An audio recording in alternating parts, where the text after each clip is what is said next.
Secunderabad cantonment MLA Lasya Nanditha మృతిపై విషాదం నెలకొంది. ఇటీవల జరిగిన అసెంబ్లీ ఎన్నికల్లో ఆమె సికింద్రాబాద్ కంటోన్మెంట్ నియోజకవర్గం నుంచి ఎమ్మెల్యేగా ఎన్నికయ్యారు. లాస్యానందిత దివంగత ఎమ్మెల్యే జి సాయన్న పెద్ద కూతురు. తండ్రి అడుగుజాడల్లోనే 2015లో రాజకీయాల్లోకి వచ్చారు. అదే ఏడాదిలో కంటోన్మెంట్ బోర్డు ఎన్నికల్లో 4వ వార్డైన పికెట్ నుండి బోర్డు సభ్యురాలిగా పోటీ చేసి ఓడిపోయారు. అనంతరం ఆమె తన తండ్రితో పాటు బీఆర్ఎస్ పార్టీలో చేరి 2016లో జరిగిన జీహెచ్ఎంసీ ఎన్నికల్లో కవాడిగూడ డివిజన్ నుంచి కార్పొరేటర్గా ఎన్నికయ్యారు. అనంతరం 2021లో జరిగిన జీహెచ్ఎంసీ ఎన్నికల్లో అదే డివిజన్ నుంచి పోటీ చేసి ఓడిపోయారు.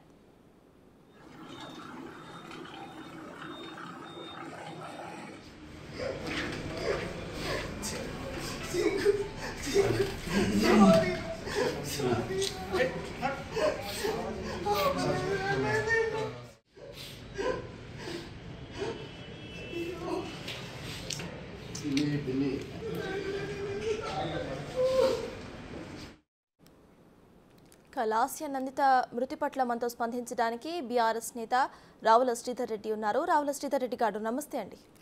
నమస్కారం అండి. రైట్, మనం ప్రెసెంట్ చూస్తున్నాము మీ పార్టీలో యువ నేత లాస్యానందిత అయితే చనిపోయారు. సో దానిపై మీ స్పందన ఏంటి? ఇక మనం చూస్తే 1 year బ్యాకే తన తండ్రి సాయన్న కూడా మృతి చెందని చూస్తున్నాము. ఎగ్జాక్ట్లీ అదే మంత్లో కూడా తిను కూడా చనిపోయారు. ఇక 10 రోజుల క్రితం కూడా నల్గొండ అటువైపు వస్తూ కూడా ఒక యాక్సిడెంట్ జరిగింది. సో మీరేం చెప్తారండి? అదే చాలా బాధాకరమైన విషయం అండి. ఆమె ఒక మంచి ఆపర్చునిటీ వారికి ఒక యువ ఎమ్మెల్యేగా వచ్చింది. వారి తండ్రి గారి లెగసీని కంటిన్యూ చేసే అవకాశం వచ్చింది.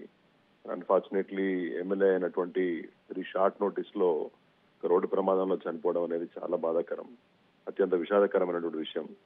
ఇవాళ మార్నింగ్ అందరము సరే వేరు కార్యక్రమాలకి సమయం తీసుకున్న సమయంలోనే ఈ వార్త రావడం అనేది చాలా దిగ్భ్రాంతికరం. ఎగ్జాక్ట్లీ 1 year వాళ్ళ ఫాదర్ చనిపోయి నాకు తెలిసి 2-3 days కూడా, అంటే 1 year దాటి కాలేదనుకుంటాను.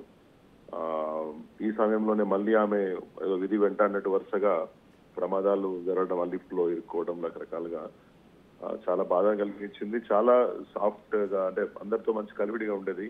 అంతకుముందు కార్పొరేటర్ గా చాలా బాగా పనిచేశారు. మళ్ళీ ఎమ్మెల్యేగా కూడా ఆడ మంచి మెజారిటీతో గెలిచారు. ప్రజల్లో మంచి పేరున్నటువంటి కుటుంబం కాబట్టి ప్రజలు వారికి ఆటోమేటిక్ గా అవకాశం ఇచ్చినారు. వాళ్ళ ఫాదర్ చేసినటువంటి సేవలు కానీ, ఈ అమ్మాయి తర్వాత కార్పొరేటర్ గా, తర్వాత వాళ్ళ తండ్రితో గారితో కలిసి ప్రజల్లో ఉన్న ఏవైతే సంబంధాలు ఉన్నాయో, కానీ ఇంత తొందరగా చనిపోవడం అనేది చాలా బాధాకరమైన విషయం.